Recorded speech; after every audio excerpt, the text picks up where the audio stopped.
పొట్టకొస్తే అక్షరం ముక్క రాదు. మీకేంట్రా ఇంత పొగరు? నిన్ను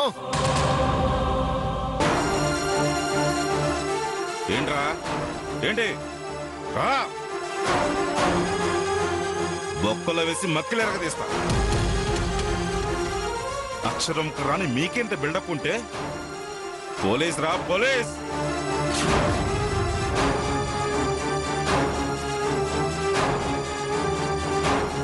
నాకెంత బిల్డప్ ఉండాలి?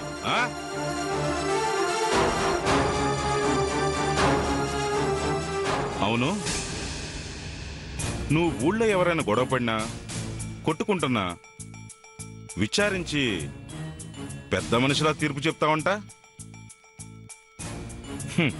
అక్షరం ముక్కరాని నువ్వు తీర్పులు చెప్పడం ఏంటో?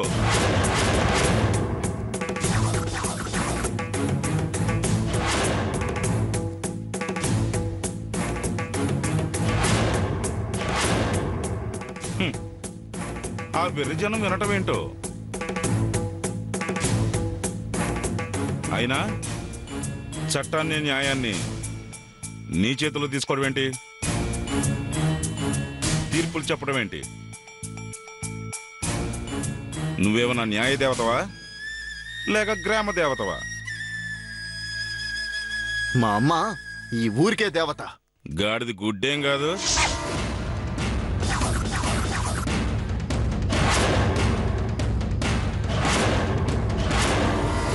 అయినా ఈ చదువురాని ముద్దుకు పుట్టిన చదువురాని ముద్దులు మీరు, చదువురాని ముద్దులు మీరు, ముద్దులు మీరు.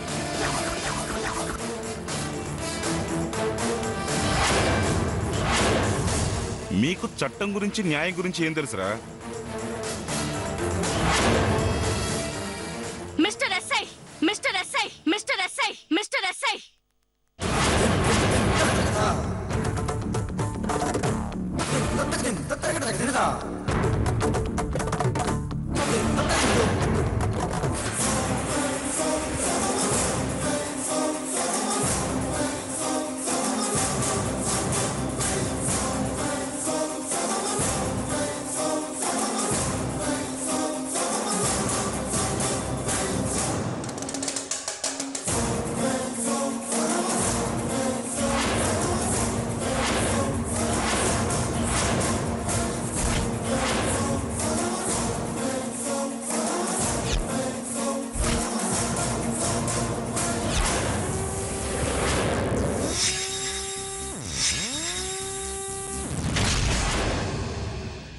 Hold your tongue, Mr. S.I. Who told you that? We doesn't know anything.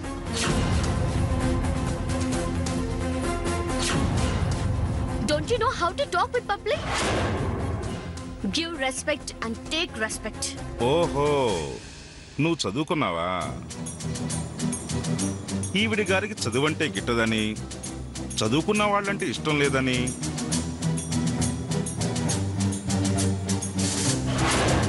చదువుకున్న వాళ్ళు మంచివాళ్ళు కాదని చాలా విన్నాను. అలాంటప్పుడు నువ్వెలా చదువుకున్నావమ్మా? ఇప్పుడేగా మర్యాదగా మాట్లాడమని చెప్పినది. అయినా నువ్వు గివ్వంటావేంది? ఎస్ఐ గారు, అసలు మీకు ఏం కావాలి? ఇది ఇలా అడిగే బాగుంది. మైథిలి అనే అమ్మాయి మిస్సింగ్ సంబంధించి నేను దుర్గమ్మ గారిని కొన్ని ప్రశ్నలు అడగాలి. అలా అడగాలి అంటే ఈవిడి గారు పోలీస్ స్టేషన్కి రావాలి. ఏ సెక్షన్ కింద రావాలి అంటున్నారు? సూపర్! సెక్షన్లు కూడా తెలుసమ్మా నీకు? ఓ సారీ, మీకు తెలుసా? ఏ సెక్షన్ కావాలి?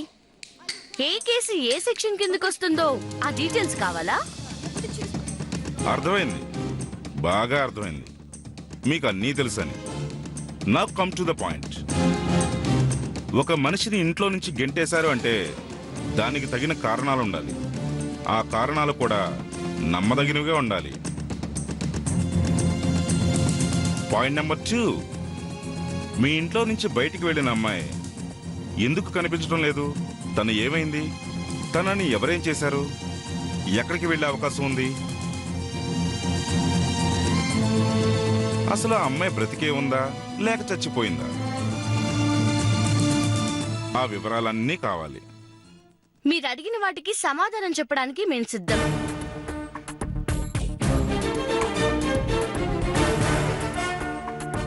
అలాగే పోలీస్ స్టేషన్ కి రావడానికి కూడా సిద్ధమే. అది ఎప్పుడు? నేను అడిగే వాటికి మీరు సరిగ్గా సమాధానం చెప్తే. మీరు నన్ను క్వశ్చన్ చేస్తున్నారా? This is not questioning, only clarification. Okay, అడగండి. మైథిలి కనిపించట్లేదని మీకు కంప్లైంట్ ఇచ్చింది ఎవరు? అది మీకు చెప్పం. ఎందుకంటే ఒకవేళ ఆ మనిషి ఎవరో చెబితే మీరు ఆ మనిషిని బెదిరించే అవకాశం ఉంది. Am I right? Right. Next. Maithili missing అని ఎవరో కంప్లైంట్ ఇచ్చారన్నారు కదా?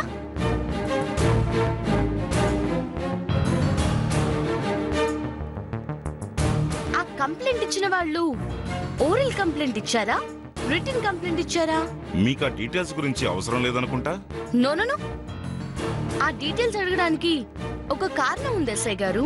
ఏంటా కారణం?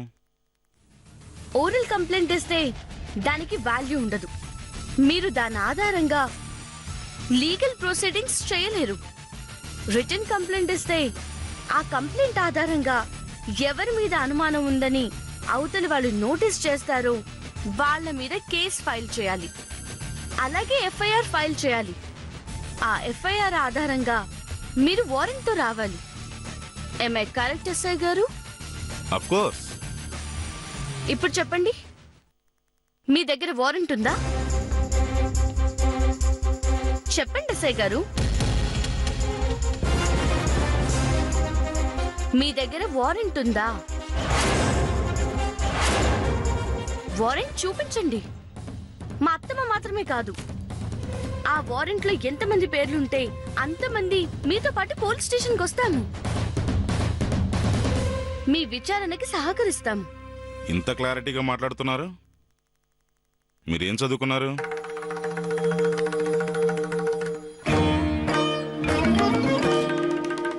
కమాన్ చెప్పండి. నేను మిమ్మల్ని అడిగినవన్నీ కరెక్ట్ అయినప్పుడు నేనేం చదువుకుంటే మీకెందుకు ఎస్ఐ గారు? మీ దగ్గర వారెంట్ ఉందా? లేదు. కానీ ఇంకేం మాట్లాడాల్సిన పని లేదు.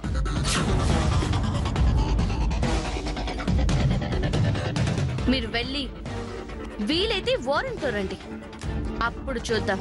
చూడండి, వారెంట్ లేకపోయినా ఒక మనిషి మీద అనుమానం ఉంటే ఆ మనిషిని స్టేషన్కి పిలిపించి విచారించే అధికారం మాకుంది.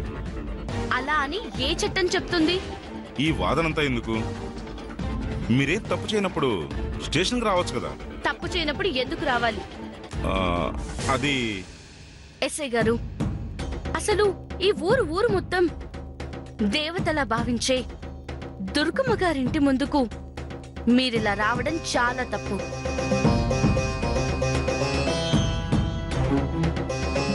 అది కేవలం అనుమానంతో రావడం ఇంకా తప్పు. తప్పుల్ని నేరాల్ని అరికట్టాల్సిన మీరే తప్పు చేయడం తప్పు కాదా? ఇప్పుడు గనక ఈవిడ నాతో స్టేషన్కి రాకపోతే కేసు ఇంకా పెద్దదవుతుంది, చట్ట వ్యతిరేక చర్య అవుతుంది. నేను అడిగిన వారెంట్ ఎఫ్ఐఆర్ లేకుండా స్టేషన్ కి రమ్మంటే అది కంటెంప్ట్ ఆఫ్ లా అవుతుంది. ఈ వ్యవహారాన్ని మీరే చాలా దూరం తీసుకువెళ్తున్నారు. ముందు మీరు ఎంత దూరం వెళ్తారో వెళ్ళండి, ఆ తర్వాత మేమెంత దూరం రావాలో ఏం చేయాలో ఆలోచిస్తాం. ఇక మీరు వెళ్ళొచ్చు. వెళ్లే ముందు నేను చెప్పేది వినిపో పోలీస్ అయినా. ఇప్పుడు దాకా ఈవిడ కోర్టులో లాయర్ లాగా వాదించారు, ఇప్పుడు మీరేం వాదిస్తారమ్మా? నువ్వు నా గురించి, నాకు చదువురాని విషయం గురించి ఓ తెగ బాగినావు కదా, నేను దానికి బదులివ్వద్దా? ఏంది పొట్టగొస్తే అక్షరం ముక్క రాదు, గసొంటి నువ్వు ఈ ఊరికి న్యాయ దేవత ఏంది, గ్రామ దేవత ఏంది అని కదా అన్నావు. నిజమే, పుస్తకాల్లో ఉండే చదువు నాకు రాదు. ఎదుటి మనిషితో ఎట్లా మాట్లాడాలా, ఎట్లా నడుచుకోవాలా, ఎట్లా గౌరవించాలా అనేది ఎవరు నేర్పకుండానే నాకు నేనుగా చదువుకున్నాను. నా ఊళ్ళో ఎవరికి ఏ కష్టం వచ్చినా నేను పోయి ముందు నిలబడతాను. వాళ్ళ కష్టం ఏందో తెలుసుకొని ఆ కష్టాన్ని నేను తీరుస్తాను. నా మంచితనం చూసి మెచ్చి ఊరి జనం కట్టిన పట్టం దేవత. గీతి నేను గర్వంగా చెప్పుకోగలను.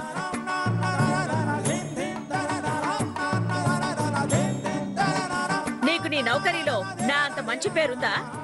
నీతో పాటు నౌకరీ చేసేవాళ్ళు నిన్ను గౌరవిస్తారా చెప్పు? ఇప్పుడు ఈ వివరాలు అవసరమా? అవసరమే.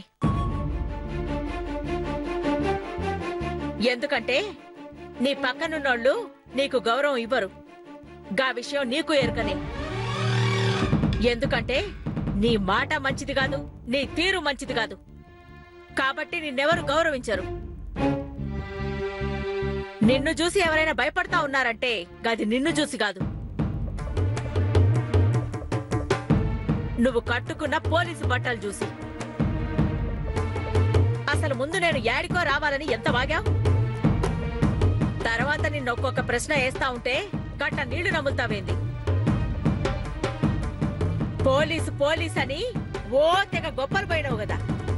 పోలీసుగా ఒకరి దగ్గరికి ఏ ఏ ఆధారాలతో రావాలనో తెలియదు గాని చదువురాని వాళ్ళ గురించి సులకనగా మాట్లాడటం మాత్రం వచ్చును. అమ్మా దుర్గమ్మ గారు,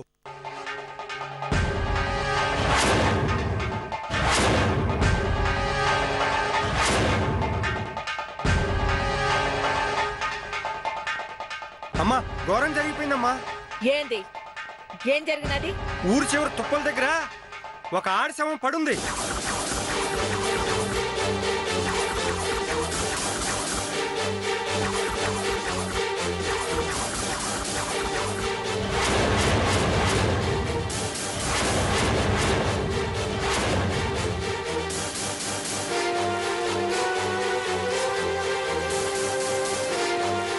ఆడసేవా?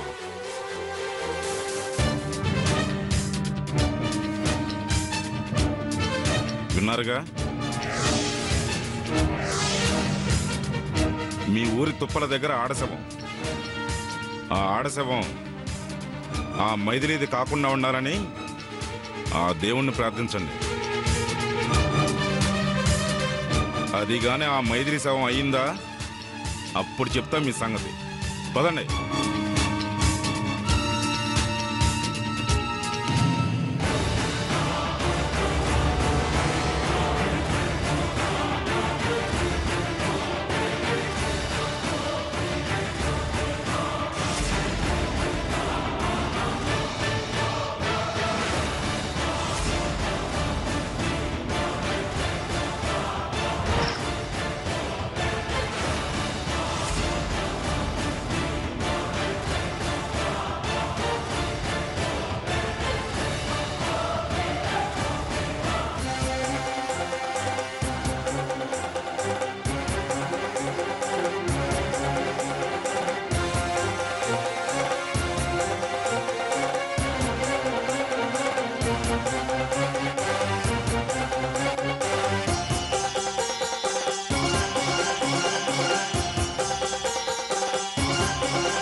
కానిస్టేబుల్స్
మొహం అంతా గుర్తుపట్టకుండా ఉంది సార్.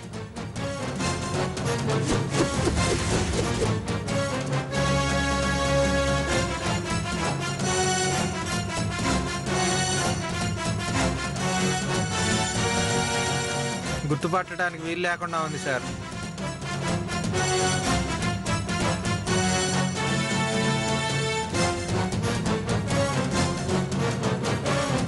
ఈ డెడ్ బాడీని వెంటనే పోస్ట్ మార్టం తీసుకెళ్లి ఏర్పాటు చేయండి. కంఫాస్ట్.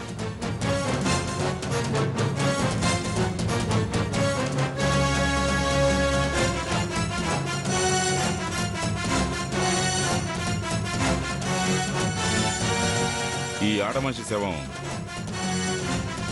కనిపించకుండా పోయిన మైథిలి శవం కాదని ఓ తెగ హ్యాపీగా సంబరపడిపోతున్నట్టున్నారు.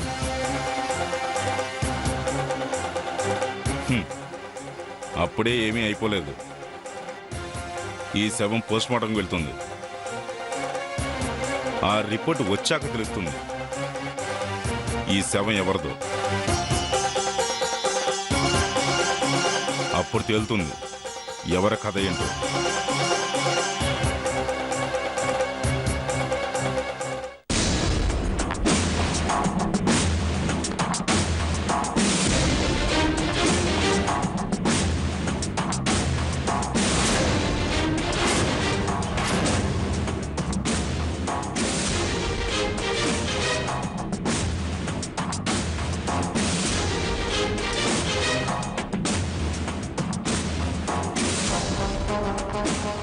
ఒకవేళ అది మైథిలి శవమే అవ్వాలి, అప్పుడుంటుంది నా సామరంగా మొత్తం కుటుంబాన్ని అరెస్టు చేసి లాకప్లో వేసి అప్పుడు